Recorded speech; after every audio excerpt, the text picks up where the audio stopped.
এই ডায়লগটা দিত না। এ বেটা নাই বর্তমানে, এই চাচা থাকলে দেখা যেত খেলাটা কেমন হতো, জোরে বলুন ঠিক কেনা? আচ্ছা বলেন, তিনি আবারও বলছে হুজুর তিনি যদি মারা যায় বাংলাদেশের মাটিতে কি তার কবর হবে? আচ্ছা মুই কি এই দেশের সরকার, মুই কেমন করে কইম দেশত মাটি হবে না নাই হবে? একটু মারাবা কর।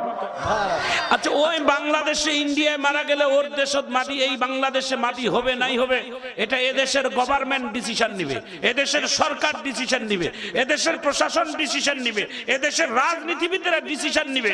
চিৎকার দিয়ে ধরে বলো ঠিক না? ওবায়দুল কাদেরের জন্য দোয়া চাইছে, দোয়া করবেন কিনা? কেন করব না? একটা ইসলামের দুশমনও যদি দোয়া চায় তার জন্য করতে হবে। কথা কোন ঠিক কেন? সে তো মুসলমান, দোয়া চাইছে, দোয়া করা লাগবে। দোয়া কেন করবেন না?